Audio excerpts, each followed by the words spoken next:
ఈ మధ్య కాలంలో కుమారి ఆంటీ తెగ ఫేమస్ అయిపోయింది. గత 13 ఏళ్లుగా ఫుడ్ బిజినెస్ చేస్తున్న ఫైనల్ గా ఇప్పుడు ఆమె క్లిక్ అయింది. వందల కిలోల చికెన్ అమ్ముతూ లక్షలు సంపాదిస్తోంది. ఇవన్నీ మనకు తెలిసినవే. మరి ఆమె పర్సనల్ లైఫ్ ఏంటి? ఆమె లవ్ స్టోరీ ఎలా మొదలైంది? హైదరాబాద్ ఎప్పుడు వచ్చారు? ఈ బిజినెస్ ఎందుకు స్టార్ట్ చేశారు? అంతకు ముందు ఏ పని చేసేవారు? పిల్లలు ఎంతమంది?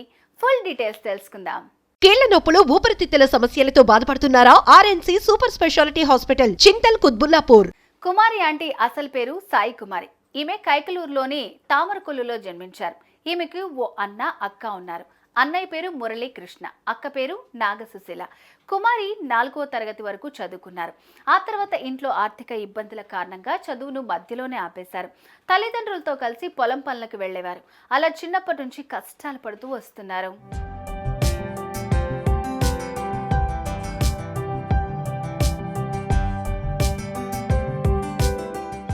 ఈ క్రమంలో కుమారి టైలరింగ్ నేర్చుకుంటూ ఉండగా ఆమె దగ్గరి బంధువైన మేనత్తకి బావ కొడుకు ఆమెను చూశారు. అప్పుడే ఆయన ప్రేమలో పడ్డారు. వెంటనే ఇరువురి ఇళ్లలో మాట్లాడి ఒప్పించి పెళ్లి చేసుకున్నారు. అయితే కుమారి ఆంటీ అత్తయ్య బాప్తిజం తీసుకోవడంతో ఆమెను ఎక్కువగా పూజలు చేయనిచ్చేవారు కాదు. దీంతో ఆమె కూడా అత్తతో చర్చికి వెళ్లడం, అటు పూజలు చేయటం, ఇటు అల్లాను కూడా ప్రార్థించడం చేసేది.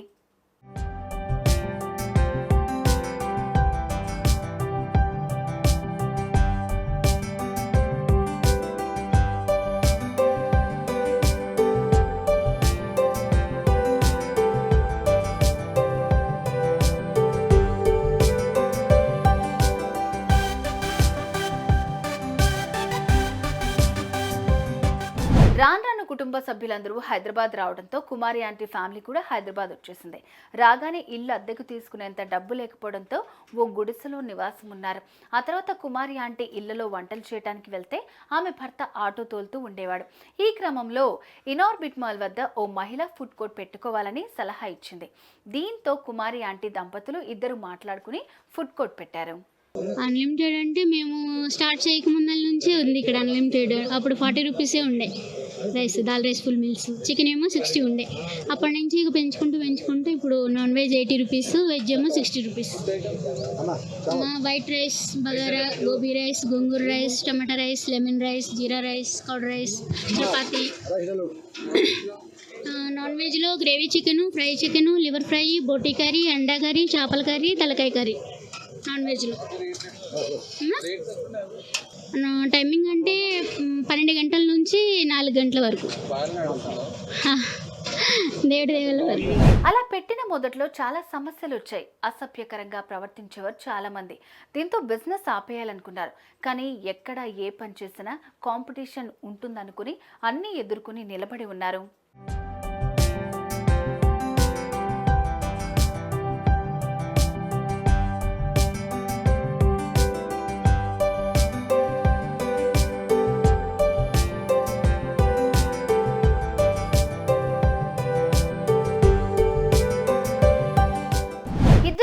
స్టార్ట్ చేసిన ఫుడ్ స్టాల్లో ఇప్పుడు చాలా మందే పనిచేస్తున్నారు.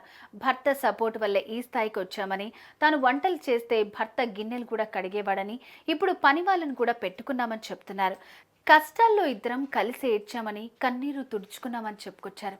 అంతేకాదు తన భర్త దేవుడిచ్చిన వరం అని చెప్పారు.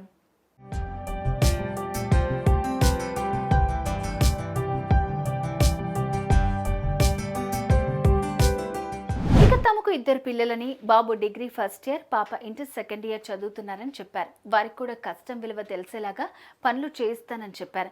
కాగా తన అన్న ఇప్పుడు చెన్నైలో సాఫ్ట్వేర్ ఇంజనీర్ అని, తనకు కూడా చదువుకోవాలని చాలా ఉండేదని చెప్పారు. అందుకే తమ పిల్లలు ఏం నేర్పించినా నేర్చుకుంటానని తెలిపారు.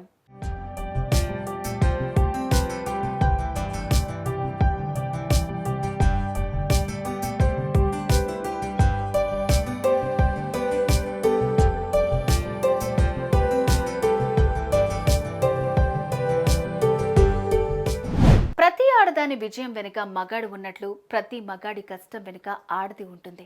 కష్టపడి పైకి వస్తున్నారు ఈ జంట. ఈజీగా డబ్బులు ఎవరికి కూడా రావు, కష్టపడితేనే వస్తాయి. ఉదయం 4 గంటల నుంచి పనులు మొదలుపెట్టి ఇప్పుడు 100 మందికి భోజనం పెడుతున్నారు. త్వరలోనే ఓ హోటల్ కూడా ఓపెన్ చేస్తామంటున్నారు. నిజానికి ఈ జంట ఎంతో మందికి ఆదర్శమనే చెప్పాలి. ఏమంటారు? కామెంట్ చేయండి.